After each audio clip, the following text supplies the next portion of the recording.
Of course, there is some fuck shit happening in the art world that we, You don't say. as always. Per usual. It feels so good to cuss. Oh my Ah. God. I feel free. Fuck. Okay.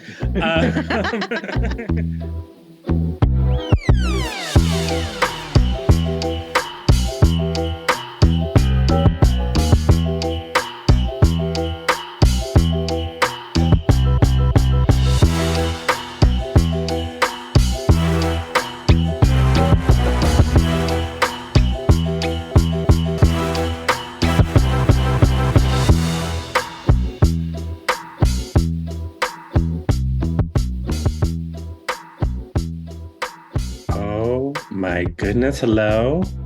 Hello. Is this thing on? Are we here? Are, are we back? Oh my goodness gracious, scorekeepers! It's us! It's we! We're back. Did you miss us? It's time for another episode of The Score. The Score 2.0. Yes, we are back. We are back. Isn't it? Look at God. Look at Here we are. Here we are. Here we are. Yes, it is. It's It as is if we never left. right. As if that last 10 months never even happened. Or no, I guess it was longer than that. 14 months, I guess.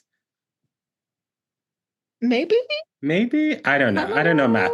Anyway, hi, this is The Score. Hey, what's up? We're back. We missed you. It's been a really, really long time. And of course, this is the show about three arts administrators who are Black and queer, looking at the arts and pop culture through our Black queer lenses. As always, I am Rocky Jones, and I'm here with my two amazing co-hosts, the luminous, the always moisturized, the incredible Paige Reynolds. Hello, Paige. Ooh. That was me blowing the dust off my microphone. Right. I'm sure it still works. Hey. No, I can hear you. I can hear you. Loud and clear. Loud and clear. And It's of been a course, minute. yes, it has, right? Oh my gosh. And of course, what would we do without the brilliant, amazing, equally moisturized Dr. Lee Bynum? Hello, Dr. Lee Bynum.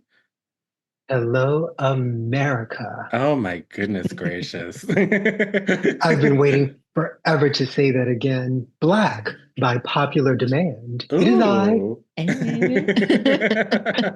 Still trying to catchphrases 4 years later, but we are so close to having one. Yes, we'll figure it out. We'll figure it out sooner or later. So I don't know. I feel like people are going to be surprised that we're back on the Oh, I don't Score think they'll be feed. surprised. I don't think so. I think this is a natural consequence of natural selection. Well, there you go.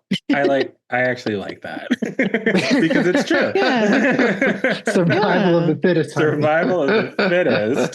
Sometimes people spin the block, and that's what it is. Sometimes on jobs, on relationships, exes, who know, you know. So a podcast coming back.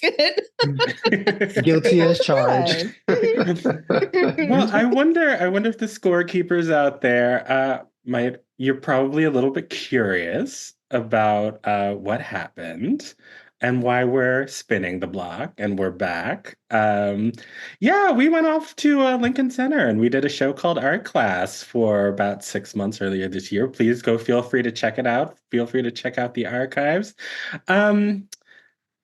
And now we're back because no. And NDAs were signed, so we can't really talk about what happened, but things come and things go, child. Things come and things go. Yes, absolutely. But we loved doing the score so much, and we love this beautiful community that we built that seems to still be growing. People still seem to be finding the show.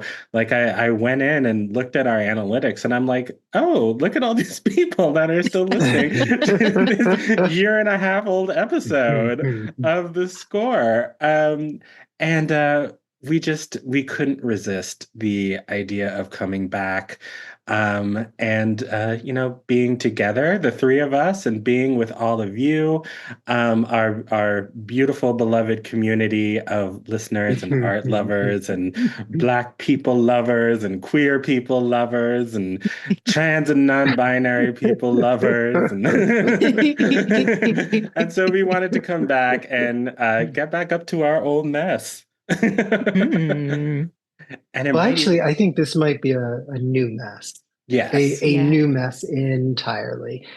Same title, same humans, different shenanigans, possibly. Mhm. You know. Mhm. A little Well, more because unfiltered, yeah. unbought and unbossed. Hey!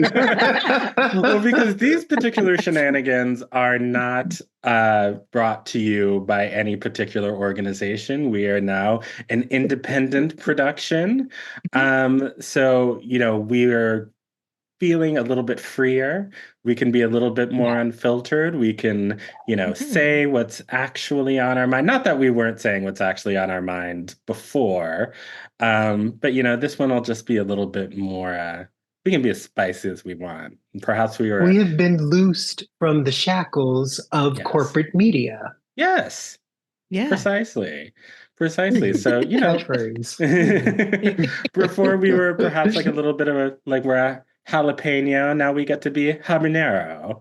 Why was I thinking the exact same thing?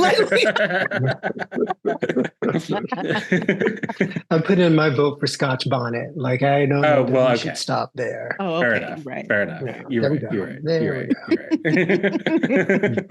You're right. I'm happy with that. So if we say something that, rubs you the wrong way, please feel free to take to our social media channels, which will be set up imminently. Not having corporate backing means that we are moving a little bit slower, but that's okay. That's okay. But yeah, don't bother Minnesota Opera or Lincoln Center, because they have nothing to do with this. I thought you were going to say, if you have a problem, I stand 10 toes down. I said what I said. Well, and that. Also that. At me. You can at me directly now. Or you can at me directly. Instagram's the only one that I'm really on. So you can find me at Rocky Jones Picture Show at me. But yeah, so I mean, we are going to do a lot of the same stuff that we were doing before, talking about what's going on in the art world, the classical music world. But because those of you who have listened to us for a long time, and of course, if you are new, welcome. We are going to be expanding our horizons, spreading our wings, and trying some new stuff. Looking at the pop culture that we love, doing some episode recaps of shows that we're into, talking about movies and music and theater and dance, and of course, all of these stupid, crazy, ridiculous shenanigans that are happening in those worlds. And, hopefully, we will have some guests on, and we'll get to talk to some of our favorite artists during the course of this, and we'll have some old friends back. I'm sure we will have the wonderful Emilia Mettenbrink, the fabulous Frankie Charles. They are still both very, very important part of the show and our team, and they will be drifting in and out for conversation from time to time. But we just wanted to be back. We wanted to be back with you and back with each other. So happy that we're here, and welcome to The Score 2.0.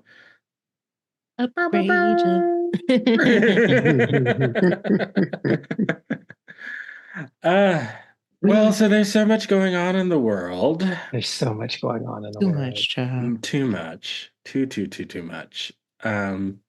We have this lunar eclipse in Libra that just happened and coincided with that vice presidential nonsense. Did y'all watch that? That was a bunch of bull. Wasn't it? I did not. I have a policy these days. Or maybe you know what? It may have been Trump that ruined it for me for real. I don't even watch debates anymore. I watch the recaps. I listen to recaps, sound clips, a write up, something, but subject myself to multiple hours of that news. 90 minutes of JD Vance. That was a lot. Oh, he is a terrifying human being, if in fact he's a human being. Kind of seems like a terrible person. Yeah, absolutely. And can't hide it, like, even a little bit. Like, I feel like so much of the sort of punditry that happened after it was like, well, he kind of won because he was like really smooth and erudite and whatever. And it was like, okay, but those were some like smooth, erudite lies. That he was telling, and sure, perhaps Governor Walz was tripping over himself a little bit, and his words and misspoke here and there. But, I kind of feel like, him being in Hong Kong in August rather than September is different than this claim that, like we're looking to the future and Trump isn't thinking about the 2020 election, or that he didn't try to overturn the ACA. He tried to preserve it. I knew a bold-faced lie. I mean, we all saw John McCain with that thumbs like it's just Orwellian. It's like, don't trust your lying eyes, don't trust your lying ears. What I don't get though is who are these people who are going along with it, right? If something exists outside of a particular kind of support for a very base level nationalism, right? Like that, maybe that's the most of a benefit of a doubt I can give anybody, because there's no policy. Trump has no policies. I mean, he doesn't even have concepts of policies, despite what he says. Like, there's just nothing there. It's just, let's hate foreigners, let's hate queer people, let's hate anybody who is not a complete sycophant. Like, there's something deeply disturbing about it, because you can't distill it into anything. So it doesn't matter. Like, none of these regular trappings of democracy matter. Like the debates don't matter, the endorsements don't matter, whatever's on someone's website doesn't matter, because that's not even a little bit the thing that's inspiring people to vote. And that's terrifying. Well, question, did they have the live fact checking for the debate this time, or did they not? Sort of once. So technically, CBS, in order to sort of appease the GOP, had said, we will not be doing any live fact checking during the debate. And everybody was like, And so then, like, they got into the Springfield, Ohio, they're eating the dogs, they're eating the cats, eat the cat, eat the cat. And JD Vance said his bullshit or whatever, and it didn't make any sense. And so then one of the moderators was like, just to reiterate, the Haitian folks that we are talking about in this particular community are all here legally. They have temporary protected status. So, and he literally was like, you said you were going to fact check me. Those were the rules. Yeah, it was a wild. And everybody was like, okay, moving on. Yeah, it was. But in that, he's 40 years old and not completely incapable of getting sentences out and, formulating coherent ideas. He's much more terrifying than Trump, right? Oh, completely. And for the ways that he was able to sanitize some of these completely radical viewpoints, I feel like I actively have to be worried. Uh, sorry, someone's at my door. Oh, Give me 1 second. okay. Sorry, folks. This is live theater. That was Amazon. Apparently. But they don't usually ring or knock. They just usually leave it by the door. Yeah, So that's it peculiar. scared the hell out of me. I mean, this is New York. Like, I'm just saying, you don't just like knock on people's doors in New No, York you City. don't. Oh my God. Amazon driver taking their life into their own hands. My God. I could have been anybody on the other side of that door. But yes, but sanitizing. oh my God. Sanitizing the insanity. Yeah, sanitizing the insanity. And at the same time, you see it spreading because the other debate that I watched was for the senatorial race in Virginia. And the GOP candidate, whose name is Hung Cao, I saw that. Right? He somehow ended up on this diatribe about cannibals. And, I'm from Virginia. As am I. We don't have cannibals. We don't like have this a lot isn't really a thing to be talking about, Well, so It's not a major issue. I saw the one clip though where he was talking about like they want to have drag queens in the military. We don't want those type of people in the military. We want alpha males and alpha females, Who will rip their own guts out and eat them on the battlefield. And I was just like, what?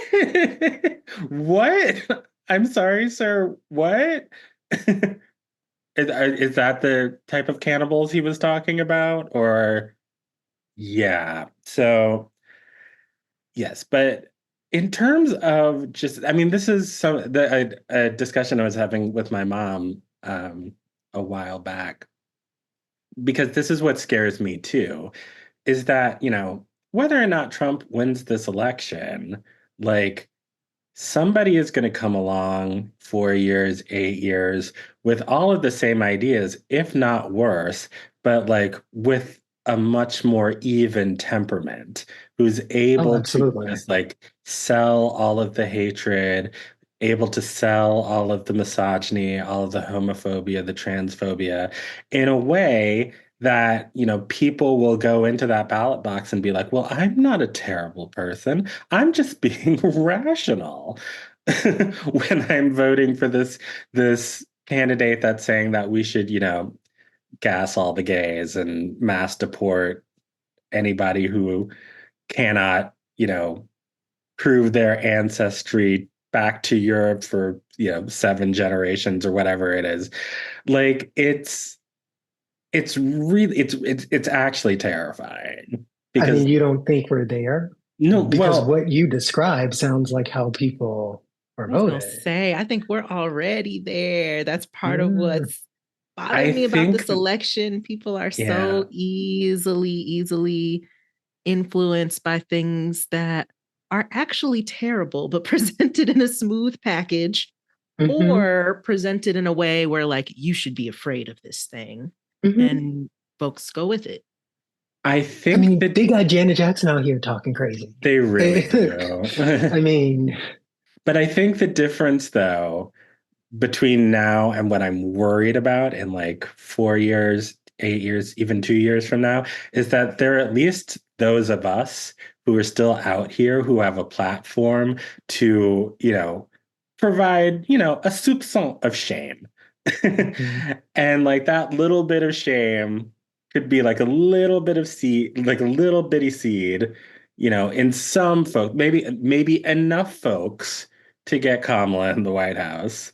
That's like, yes, racism, homophobia, but like we're here, we're actually here. I'm just worried that in a few years, maybe we won't be here, or there will be somebody who is able to sell this in a way that like the shame of it is not as powerful. Do you know what I mean? Am I being a little too fatalist? Yeah, you're being a little too Pollyanna-ish. I think we are 100% there. I went to a talk this past week at the MoMA, the Museum of Modern Art, and it was focused on bullying. And Damien, my husband, was giving a talk that was framing stop and frisk as a very specific brand of bullying from the state. Really, really fascinating. It's all online. Um, but one of the other things about it was in the framing of the conversation, the speaker really brought us to similarities between fascist leaders from various countries at various points in time and putting their words next to Trump's words in context, right? And what ended up being extra terrifying was the fact that there was no daylight between the words, right? Yeah. And I frequently try to think about in the trajectory of Mussolini, for instance, where are we relative to Trump? And I didn't like realizing that other scholars are thinking about that same question because it so obviously needs to be answered. And B, I didn't like where it felt like we were, um, because it feels like Trump is the prelude to something truly violent and terrifying, but we're much closer to that starting than I think, to the point that Kamala could win in November, and different kind of shenanigans might lead us to a much more successful version of January 6th. Yeah. No, I mean, you are probably right that I am being a little Pollyanna-ish, but especially seeing what's happening outside of America, specifically in the Middle East. That's my thing. Yeah. That is my thing lately. Yeah. I ain't gonna lie. I'm like, especially if we look at what the US does outside of our borders and what Americans have been okay with even for a while now. Yeah. That really bothers me a lot. I just looking back at like the US's history of racism and imperialism, I can almost see how what we have done abroad is also connected to how we feel it's okay to treat people here. I feel like a lot of the things that we are upset at Trump for, other extreme right-wing politicians, have been happening under our noses just to other people for a long time. And that lack of critique is it's really getting to me, if I'm gonna be honest. And if we on this new podcast where I can say what I want to say, which means talking about Palestine, and it disturbs my spirit. It disturbs my spirit so bad. And part of what makes me mad about Trump, about candidates like him too, is that we are so terrified for good reason. Don't get me wrong. Project 2025 and all of that, heinous, ridiculous. But because that's that terrible, we're presented with, okay, it's that or Democrats who are also doing terrible things. And not the great policies, and actually have been moving further right in order to appease more voters because of this, people being so caught up in Trump and make America great again. Like, there have just been more and more concessions being made to progressive policy, to stuff that would, I don't know, reduce military spending, make the rich pay more taxes, all kinds of things. And that is really disturbing. And that because we have Trump as this other terrible choice, people feel like they can't even, or that we're not supposed to criticize Kamala or other presidential candidates for their policies and their stance on Palestine. Like, I'm really thinking about my vote next month, and I'm gonna do what I need to do for among these terrible, shitty choices. I'm gonna do what I have to. I'm gonna do what I feel like I have to do, and at the same time, I'm like deeply angry with my tax dollars, all of our tax dollars, funding genocide for an entire year now. All of our tax dollars making sure Israel got free health care. Israel's building settlements on other people's land, while we ain't even got housing and food and health care over here. Mm-hmm. Like, I'm seeing pictures of bombs that are US made that have fallen on children and families. 900 entire families just wiped from existence. Like extended families. Like, that's like everybody, you, your cousin, your grandma, your second cousins, your sixth, everybody gone. That is, I don't know. I feel like I drive myself crazy sometimes trying to make sense of just all of it and feeling like we have to settle for crumbs, for actual absolute crumbs from politicians. I mean, I don't think we have to. I actually don't think we have to, but I think a lot of people don't realize that we don't have to settle for crumbs. That's real. All of that is really, really real. And it's really, I think it's part of why we have to stay politically engaged. That was worth waiting for, wasn't it? Yes, it was.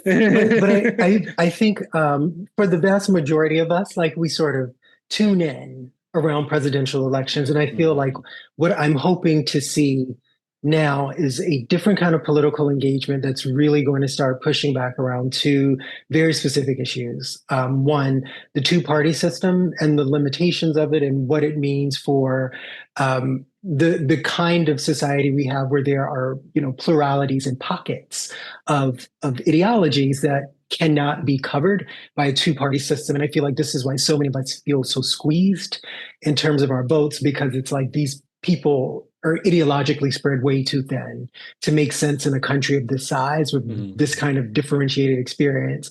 And then secondly, the Electoral College, because it is a different kind of a problem. It makes me feel crazy when I think about it. I mean, there's literally no logic at all to, weighing states that have populations, what you have in the Dakotas and Wyoming, relative to what you have in California or New Jersey or Texas. Like, it actually just doesn't make sense, and it's not good policy.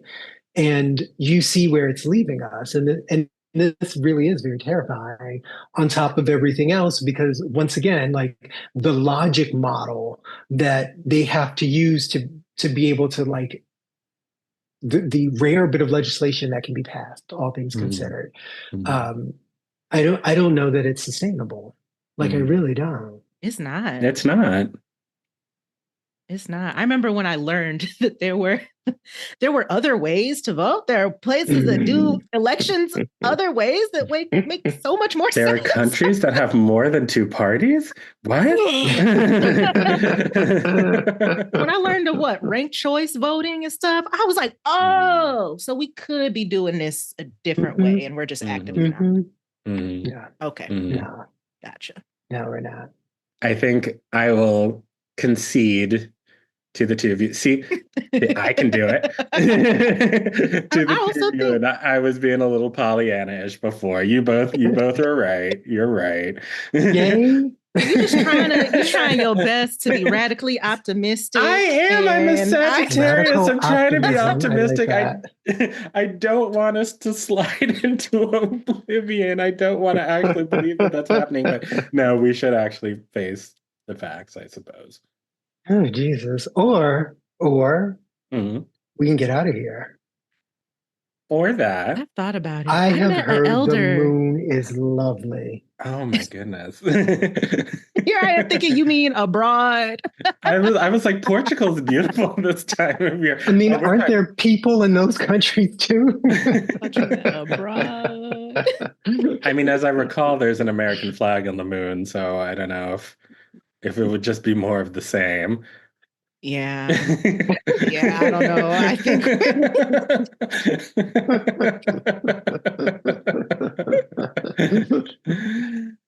well, I hope everyone goes out there. Please we are being a bit pessimistic, but everyone go out there and vote and do your civic duty. It is super important.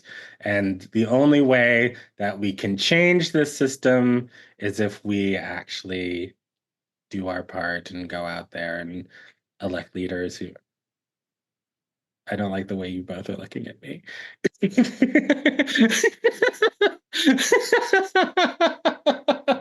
Sorry, I'm just over here trying to think about where else we can go besides the moon. Okay. All right. Enough of this. I was getting ready to say, and stay engaged after you vote. Yes. Stay engaged Stay after you engaged vote. after you vote. Yes. Yes. Whatever your Yes. little corner of the world is, if you really into healthcare, if you really into transportation, if you really into anti-war and military effort, whatever it is, whatever your little corner of the world is, take care of it. Okay. That's all I'm trying to say. Keep these politicians accountable. They are not your Yes. friends. Nope. They're not your family. Not They your are mama. they are your employees. So Not your You mama. pay their salaries. keep them accountable. Mama Liz cute, but she not your mama. There you She's go. not your mama. Remember, Tim Walz is not your fun uncle. nope. All right. Well, we'll be back with some art world shenanigans right after this.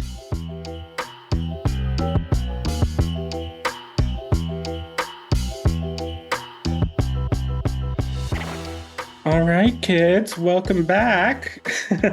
So now it is we our bread and butter here on the score is talking about arts and culture, and we had a little diversion into electoral politics because, of course, that is what's on everyone's mind. But of course, there is some fuck shit happening in the art world that we You don't say. as always. usual. It feels so good to cuss. Oh my God. I feel free.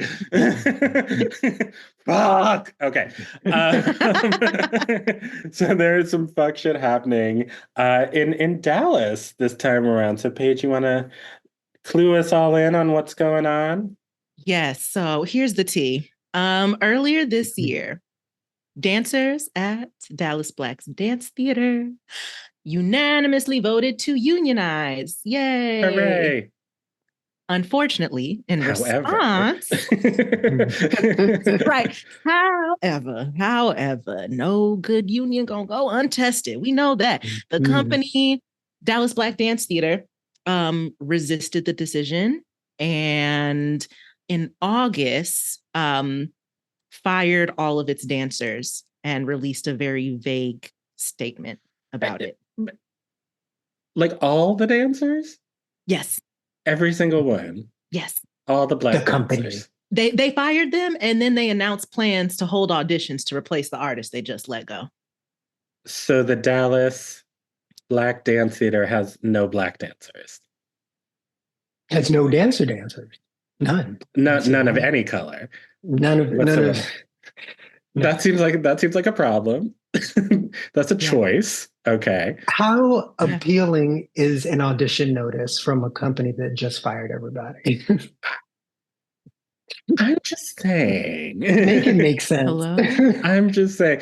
I remember questions. several years ago, I was in the market for a position, a communications position, and then I looked at here in town in Minneapolis, like what's going on, and I saw a company that had all of their communications positions open, an arts organization, and I was like, oh, that's interesting.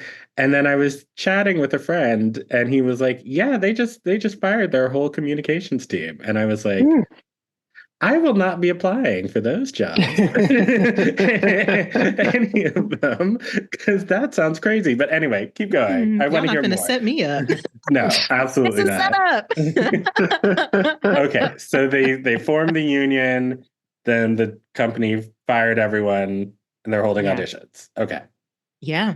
I mean, and to be clear, like from what I see, dancers were just advocating for fair contracts. For example, contracts that cover the entire year. We all know a big arts organizations, a lot of the time your people in executive leadership they have a salary. They're covered all year. And it may not be the same for your company dancers who are actually dancing all year. They may have to find work in between shows. It was just like really financially unstable. So yeah, their contracts only covered some weeks out of the year, not paying enough, definitely not enough to keep themselves healthy for such a job where you're using your physical body. So, they were just asking for stuff that makes sense. Stuff that makes sense. And we're fired for it, are now being really open about the situation. They have the full support of their union, AGMA, and they are all rallying in support of the former dancers, and encouraging people to support the dancers and uplift their voices instead of buying tickets to Dallas Black Dance Theater this season. So that is. I mean, they're still going forward with the season? Apparently. I'm looking at this article that you sent over, and okay. So I mean, I think it's pretty clear why they were all let go. However, the official vague statement is apparently they created a little social media video introducing themselves, set to the theme song from Family Matters. And they said that it's vulgar, that it was too vulgar, and they signed some sort of statement or some sort of document saying that they would not do anything vulgar or whatever. And this was so vulgar. Then I'm watching this video, and the only thing like a light twerk. Not even you wouldn't get picked for the high school twerk team with this twerk. The most harmless twerk. The most harmless twerk you could get. Yeah. I mean, this I mean, it's not comical, but like there's an additional layer. What this company is doing is comically villainous. Yeah, there's an additional layer of fuckery apparently. On September 1st, this was after the dancers already been fired. The thing with putting out new auditions. They cut off the health insurance of fired dancers. Oh my and God. They learned that Dallas Black Dance Theater asserted that they don't qualify for COBRA coverage because of the claims of misconduct. So, yes, blocking their access to get health insurance after being fired. So they can't even pay out of pocket to extend their health. Which is horrible. It's not like it cost them anything. No, that was a choice. That was a deliberate choice. That sounds like punishment. Yeah, that sounds like punishment. That's absolutely. That sounds like how dare y'all speak out. Wow. Oh, Jesus. Yeah. I don't care what y'all say. The moon sounds good.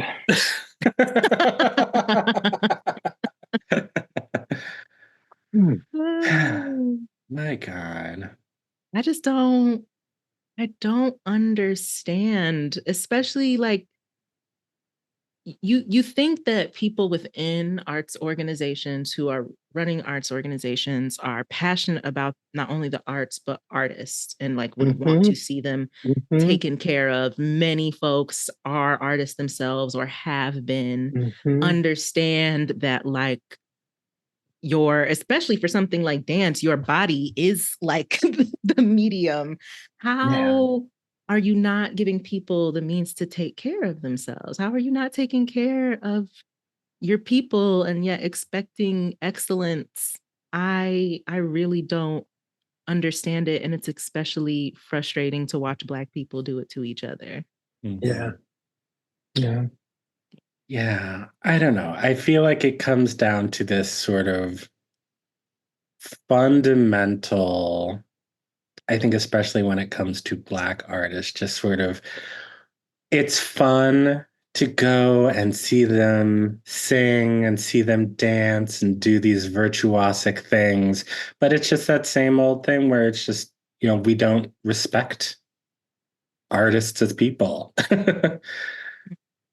We use them for their talent, and then if they become a little too loud or a little too boisterous, we can just throw them out and replace them, with others that'll, work for pennies on the dollar. And I hope that's not true. I wonder what those auditions are going to look like. Yeah. No, I mean, it's probably going to be these truly like these young folks who are just sort of don't know any better and are just thinking this could be an opportunity, and then they're going to get used and spit out the same way. And I think those of us who are a little seasoned have seen this time and time again. And it's so dispiriting. It's just so demoralizing. I think just the way that 2020 pendulum has swung back so hard. Yeah. Woo. I mean, 4 years ago, can you imagine? Oh my goodness. Well, you take this and you sit it beside everything that's come out about Diddy, right? And the myriad ways that young artists are exploited by any number of people whose chief professional function is actually to look out for their well-being, right? As a former arts administrator, like I really did understand a huge part of all of our jobs there was to see that the artists had what they needed to be able to do the thing that supported all of us, right? And it's profoundly disturbing to me that there are so many people who are in this industry, perhaps with the express purpose of exploiting artists. It's disgusting. Yeah. Yeah. Some people walk in with the idea of let me pay these artists as little as possible to do something entertaining for which I can then make a ton of money and sell really expensive tickets for. Well, that's what I was gonna say. It's just sort of, it's weird. It's like this idea that sort of like the nonprofit world is somehow supposed to be like immune to or above sort of the capitalist hellscape that we all live in. And it's just like stories like this that are just like, it's not even like, it doesn't even like you said, Lee, it doesn't even like cost them anything, the healthcare. Like one of these people, like God only knows they could get sick, and like you spoke out, you might cost us some extra money and some extra time and some extra effort. So for that, you must die. Company is saying to them, what the Black Dance Theater is saying to the Black dancers, it's crazy. Like you spoke out, so we will kill you. Like I'm just saying.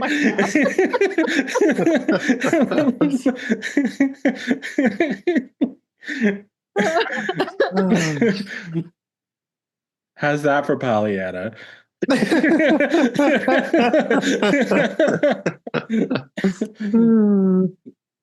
Especially after you done banged up your body dancing for us. Right.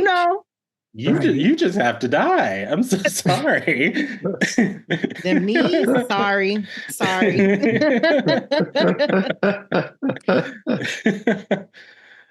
Oh my goodness. There's something collectively in the sectors, right? And it's not just dance, it's not just classical music, it's not just pop.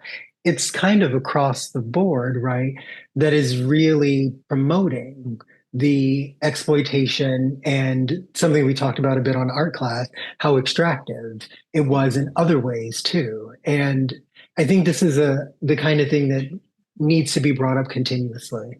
Yeah. Because people aren't prioritizing this highly enough. They're looking into every kind of modality to, save the arts, promote the arts, expand arts education, but let's not take care of artists. right? Mm-hmm. Let's make sure they don't make a living wage, that healthcare is impossible to get. They all have to live in New York or Chicago or LA or somewhere else that's so expensive, but there is no affordable housing.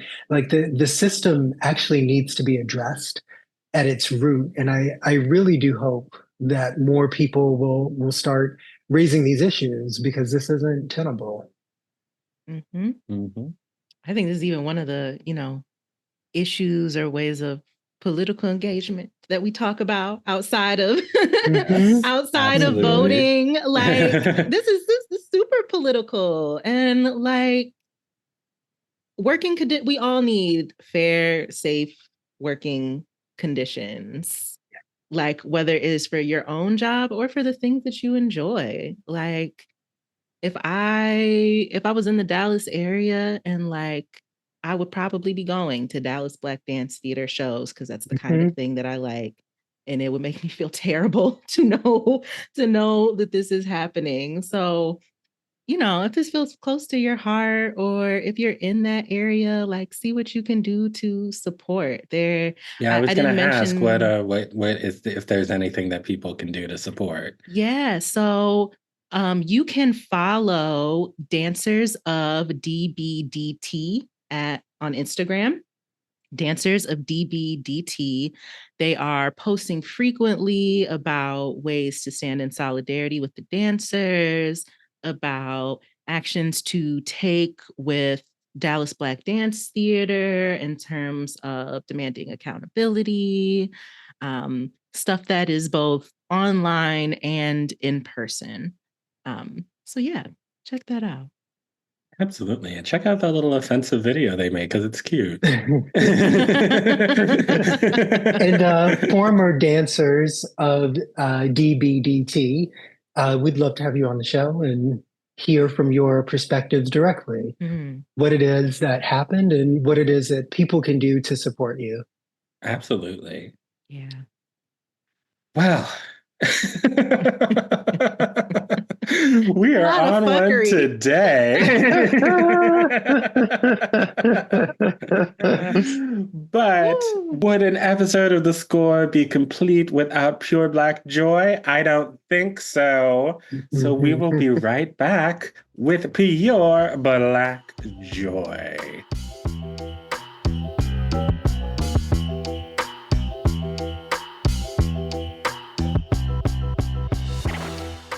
All right, and we are back, and it's time for our favorite segment of the show. Those of you who have been with us for a while, y'all know what time it is, but for those of you who are new, this is Pure Black Joy, where we talk about the Black people, places, things, food, music, art, culture that's making us happy because, oftentimes on the show, we are talking about things that are a little bit heavy, perhaps. Some fuckery that's going on in the world, whether it's electoral politics or union busting. So we like to end the show on a note of happiness and shout out all of the Black people that are doing good things in the world. So who wants to go first? I'll jump in. Mine's really short. Go for it. My pure Black joy this week is Doechii. Obsessed. I'm so obsessed. Nissan Altima is that is my jam. I am on the treadmill, like put the motherfucking money in my motherfucking like I'm just it's so good. She's so talented. I love her so much. She's amazing. So she's my pure Black joy. So shout out to her and come on the show. We can't afford you probably, but you're gonna work. We'd love to have you. So that's my pure Black joy. That's a good one. Doechii is That's it. a great one. Doechii is it. I was literally listening to Nissan Altima on the way here. Yes. Yep. It's the jam. It's the song of the summer. It really is. She did that. She did that. And to me, it's always the rappers who can give you the hype, the party vibe, and then like give you some real deep shit too. Doechii has a real good balance of that kind of reminds me of how Kendrick Lamar balances that. Yeah, But she's on his label. absolutely. She's on Top Dog Entertainment. Oh, well, with then Kendrick. that makes sense. Yep, it make a whole lot of sense. Yep. Who's next? I'll go because mine is also very, very short. So it was announced a few weeks ago, and we didn't get to talk about it because the show hadn't started yet. The greatest television show that has ever been created is coming back for more after having left us more than 30 years ago. A Different World is having a sequel that's going to focus on the daughter of Whitley and Dwayne Wayne. I didn't hear that. Well, that's why I'm telling you. It's coming to Netflix. Really? I'm already sad. I love that show so much. I'm still talking about it. And again, it's been off the air for ages, but I thought it was such a fantastic show. And I suspect that HBCUs are going to have quite a bit of a renaissance between all of the tomfoolery that happened with the Ivy League presidents on Capitol Hill and all of these current people in the spotlight who are HBCU alums, nobody in particular. I think times like this tend to be really, really good for HBCU enrollments. And I'm super excited that we're going to get a show to introduce these institutions, these amazing, important institutions to a whole new generation of folks, especially folks who don't live in the Southeast, right? I feel really grateful as a Black person growing up in Virginia. I knew HBCUs, they were all around. My parents are alums, my sisters are alums. So we spent a lot of time on HBCU campuses, and they really helped to make me into the person that I am, despite what my actual undergraduate institution tried to do to me. But that's another story for another episode. That is, we could talk about that for hours. Ooh, child. So super excited about this. And apparently, quite a bit of the old cast will be getting back together to do this. So yay, A Different World. Can't wait. Yay. Yeah. That's okay. That's amazing. When you said greatest TV show, I was like, Living Single? Or you threw me for a second there. You threw me for a second, but A Different World, I'll take that.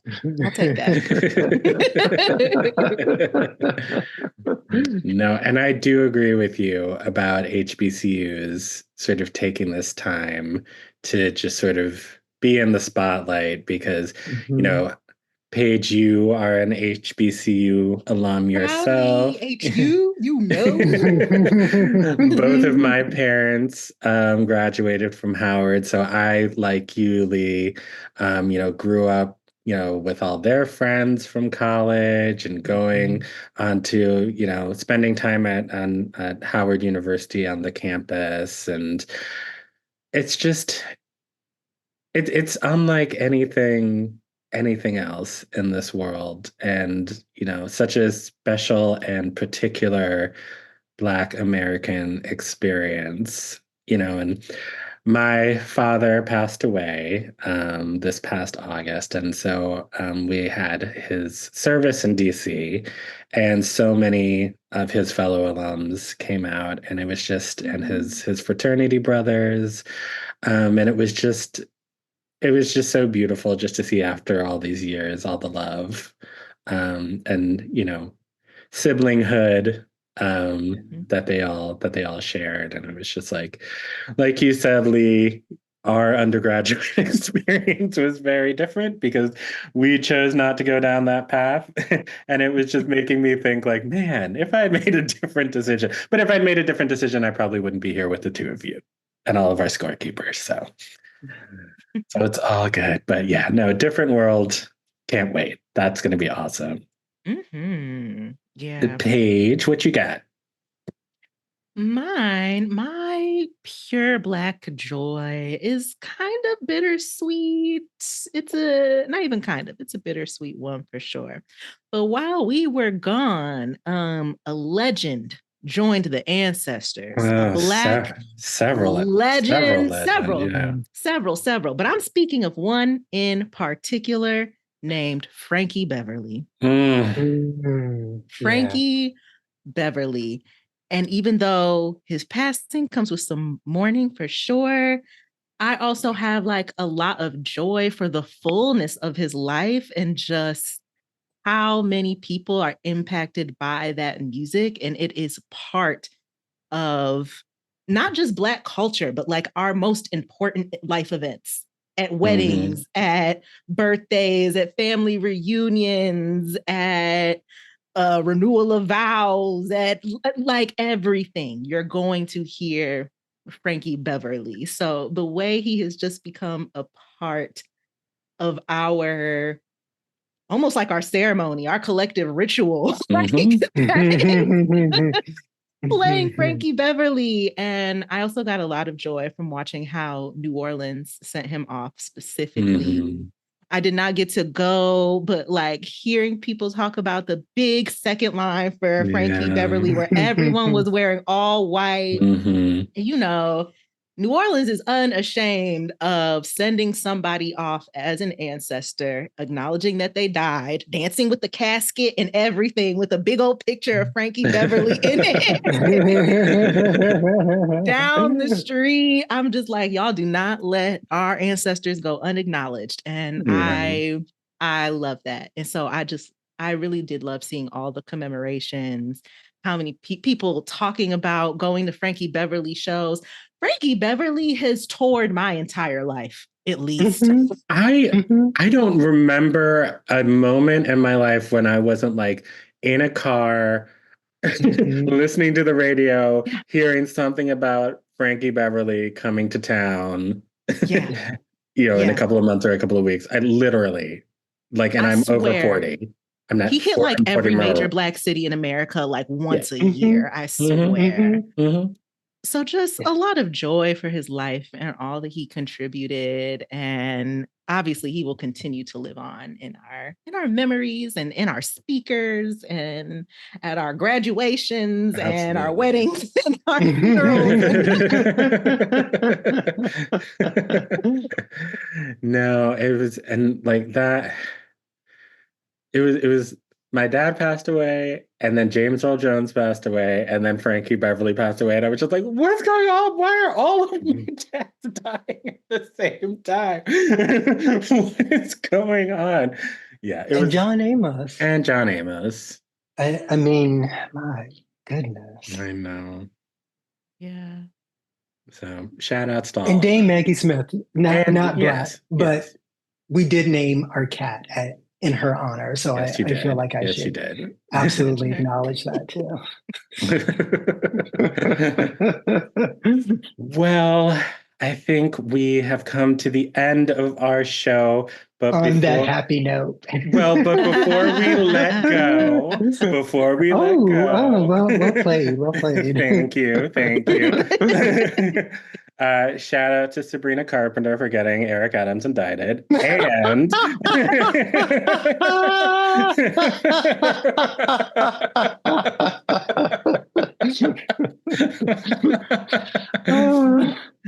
and I just thought before we go, we should probably just talk a little bit about how things are going to work around here with the Score 2.0. I'd like to hear that too. Okay, yeah. And interrupt me if I get anything wrong or if anything seems unreasonable what I'm saying. But yeah, no, we're going to come to you every other Tuesday from now until we don't want to do this anymore. You don't want us to do this anymore. And, so that's usually twice a month. One will be a show like this where we're talking about all of the latest in pop culture and all of that business. But we also want to get into some of the fun stuff, some of the culture that we love. So we are also going to, speaking of great Black television shows of days gone by, we're going to be doing a rewatch of Noah's Ark. And of course, it is one of Lee's favorite programs, but Paige and I have never actually seen it, which is so weird and wild. And so we're going to be enjoying it for the first time. And so hopefully, fingers crossed, we might get someone who worked on the original series to come and join us and talk with us. But for the next couple of months, we'll be chatting about Noah's Ark in addition to our regular programming. So subscribe if you want to hear all of those episodes. You know, someday we get lots of subscribers and whatnot.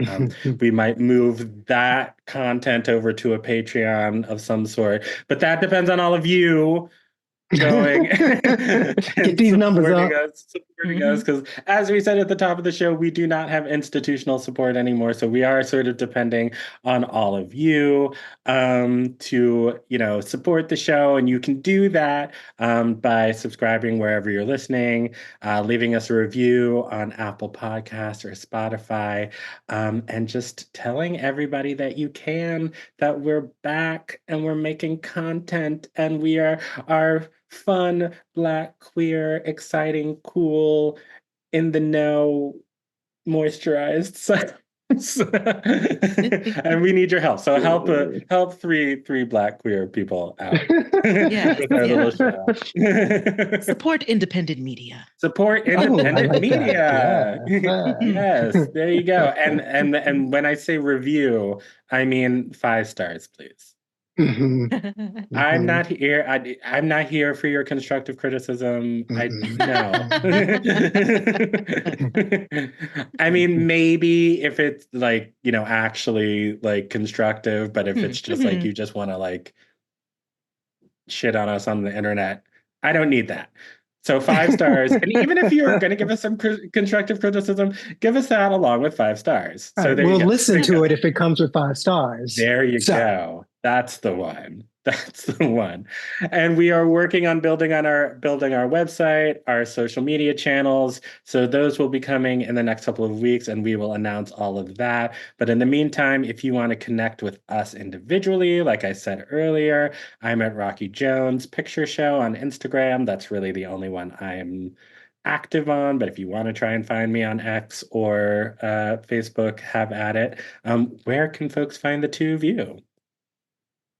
Well, I am in these Instagram streets still, surprisingly. And you can catch me at Paige Oyaleke. At Paige Oyaleke. That's me. And I am also on the gram, everybody_loves_Lee, or on X, which I still refer to as Twitter. And you can actually find me on the Black side of Twitter at lee.bynum.phd. Oh, well, look at you. Just putting it right out there.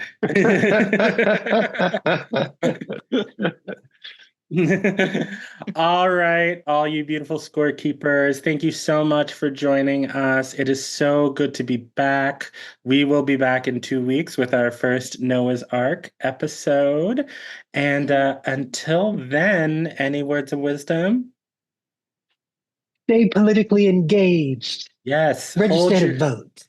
Register and to then vote. Actually vote. Yes, and check your state to know when the deadline.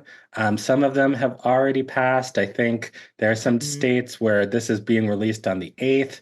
So some states, I think, the deadline has already passed, but I think there are some that are like today or tomorrow. So like, please check that. And if you are in one of those states, or you know people in those states, get your people together. And then after all this, hold your leaders accountable. For the stuff that They're not your friends. They are not your friends. Not your friends. They don't want to have a beer with you. But we do. And we'll see you in 2 weeks. All right. Love you. Bye. Bye-bye, everybody.